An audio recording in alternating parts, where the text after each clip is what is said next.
ಹಿಂದೂಗಳ ಹತ್ಯೆ ಬಿಜೆಪಿ ಮತ್ತು ಕಾಂಗ್ರೆಸ್ ಆಡಳಿತದಲ್ಲೂ ನಡೆದಿದೆ. ಯಾರೇ ಈ ಕೃತ್ಯವೆಸಗಿದರೂ ಮುಲಾಜಿಲ್ಲದೆ ಕಾನೂನು ಕ್ರಮ ಕೈಗೊಳ್ಳುತ್ತೇವೆ ಎಂದು ಜಿಲ್ಲಾ ಉಸ್ತುವಾರಿ ಸಚಿವ ಮಂಕಾಳ ವೈದ್ಯ ಹೇಳಿದರು.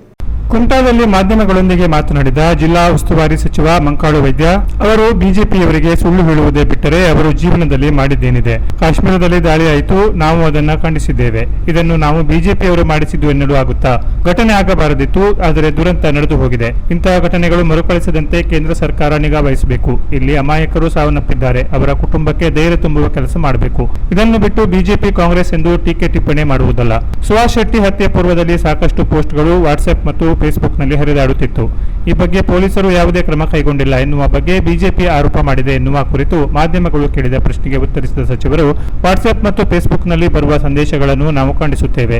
ಇದಕ್ಕೆ ಯಾವುದೇ ದಾಖಲೆ ಇರುವುದಿಲ್ಲ. ಸಾಮಾಜಿಕ ಜಾಲತಾಣದಲ್ಲಿ ಹರಿದಾಡಿದ ಸುಳ್ಳು ಸುದ್ದಿಯ ಕುರಿತು ಒಂದೊಂದು ಪೊಲೀಸ್ ಠಾಣೆಗಳಲ್ಲಿ ನೂರಾರು ಪ್ರಕರಣಗಳು ದಾಖಲಿವೆ. ಫೇಕ್ ಖಾತೆ ತೆರೆದು ಇಂತಹ ಸುಳ್ಳು ಸುದ್ದಿ ಹಬ್ಬಿಸುವವರ ವಿರುದ್ಧ ಕೇಂದ್ರ ಸರ್ಕಾರ ಅಗತ್ಯ ಕ್ರಮ ಕೈಗೊಳ್ಳಬೇಕು ಎಂದ ಸಚಿವರು, ಸಿಎಂ ಸಿದ್ದರಾಮಯ್ಯನವರಿಗೆ ರಾಜೀನಾಮೆ ಕೇಳುವ ಬಿಜೆಪಿಗೆ 11 ವರ್ಷದ ಅವಧಿಯಲ್ಲಿ ಪ್ರಧಾನಿ ಮೋದಿ ಅದೆಷ್ಟು ಬಾರಿಗೆ ರಾಜೀನಾಮೆ ನೀಡಬೇಕಿತ್ತು? ಅವರು ಮೊದಲು ಕೊಡಲಿ, ಆಮೇಲೆ ನಮ್ಮ ಬಳಿ ಕೇಳಲಿ ಎಂದು ಬಿಜೆಪಿ ವಿರುದ್ಧ ಗುಡುಗಿದರು. ಮಾಡುವಾಗಲೂ ಆಗಿದೆ, ಕಾಂಗ್ರೆಸ್ನವರು ಆಡಳಿತ ಮಾಡುವಾಗಲೂ ಆಗಿದೆ. ಯಾರೇ ಇರಲಿ, ಯಾವುದೇ ಧರ್ಮದವರಿರಲಿ, ಅವರಿಗೆ ನಾವು ಮುಲಾಜಿಲ್ಲದೆ ಅವ್ರ ಮೇಲೆ ಕ್ರಮ ತಗೊಳ್ಳುವ ಕೆಲಸವನ್ನು ನಾವು ಮಾಡ್ತೇವೆ. ಅದರಲ್ಲಿ ಯಾವುದೇ ವ್ಯತ್ಯಾಸ ಆಗೋದಿಲ್ಲ. ಬಿ ಜೆ ಪಿಯವರು ಸುಳ್ಳು ಹೇಳೋದು ಬಿಟ್ಟರೆ ಅವ್ರ ಜೀವನದಲ್ಲಿ ಮತ್ತೆ ಮಾಡಿದ್ದೇನಿದೆ? ಅವ್ರು ಸುಳ್ಳು ಹೇಳಿದ್ದು. ಈ ಕಾಶ್ಮೀರದಲ್ಲಿ ಗಲಾಟೆ ಆಯಿತು, ನಾವು ಖಂಡಿಸ್ತಾ ಇದ್ದೇವೆ. ಹಂಗಾರೆ ಬಿ ಜೆ ಪಿಯವರೇ ಮಾಡಿಸಿದ್ದು ಅಂತ ಹೇಳೋದಾ? ಅವ್ರದ್ದೇ ರಾಜ್ಯ, ಅವ್ರದ್ದೇ ದೇಶ ಎಲ್ಲ ಆಡಳಿತದಲ್ಲಿದ್ದಾರೆ. ಹಾಗಲ್ಲ, ಆಗ ಹೋಗಿದೆ. ಆದವರಿಗೆ ನಾವು ಧೈರ್ಯ ತುಂಬಬೇಕು, ಆಗದಿದ್ದಾಗ ನೋಡ್ಕೊಳ್ಬೇಕು.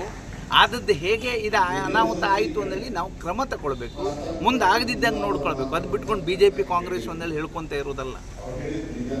ಸುವಾನ್ ಹತ್ಯೆ ಮೊದಲು ಕೂಡ ಅವರು ಸಾಕಷ್ಟು ಪೋಸ್ಟ್ಗಳು ಹರಿದಾಡಿದ್ರು, ಅದು ಪೊಲೀಸರಿಗೆ ಗೊತ್ತಿದ್ರು, ಪೊಲೀಸರಿಗೆ ಯಾವುದೇ ರೀತಿ ಕ್ರಮ ಕೈಗೊಂಡಿಲ್ಲ. ಇದರಲ್ಲಿ ಪೊಲೀಸರು ಕೂಡ ಸಾಮೀಲಾಗಿದ್ದಾರೆ ಅಂತ ಆರೋಪ ಮಾಡ್ತಾ ಇದ್ದಾರೆ. ನೋಡಿ, ವಾಟ್ಸಪ್ ಫೇಸ್ಬುಕ್ಕಲ್ಲಿ ಬರೋದು ನಾವು ಯಾವಾಗಲೂ ಖಂಡಿಸ್ತಾ ಇದ್ದೇವೆ. ಅದಕ್ಕೆ ಯಾವುದು ಒಂದು ದಾಖಲೆನೂ ಇರೋದಿಲ್ಲ, ಏನೂ ಇರೋದಿಲ್ಲ. ಒಂದೊಂದು ಸ್ಟೇಷನಲ್ಲಿ ಹೆಚ್ಚು ಕಡಿಮೆ 100 ಗಟ್ಟಲೆ ಕೇಸ್ ಇದೆ. ಅದಕ್ಕೆ ಏನು ಅಂದಲ್ಲಿ ಸೆಂಟ್ರಲ್ ಗೌರ್ಮೆಂಟ್ ಆ ಫೇಕ್ ಅಕೌಂಟ್ ಮಾಡುವವರಿಗೆ ಏನು ಅಂದಲ್ಲಿ, ಈಗ ನೋಡಿ ವಿಡಿಯೋ ಮಾಡಿ ಬಿಟ್ಟಿದ್ದಾರೆ, ಅದನ್ನು ಹುಡುಕ್ಲಿಕ್ಕೆ ಸಾಧ್ಯ ಆಗೋದಿಲ್ಲ.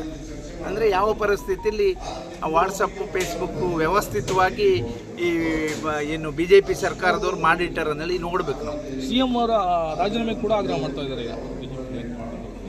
ಇದೇ ಪ್ರಕರಣಕ್ಕೆ ಸಂಬಂಧ ಅವರು ಮೊದಲೇ ಯೋಚನೆ ಮಾಡಿಕೊಂಡು ಹೇಳಬೇಕು ಬೇರೆಯವರು.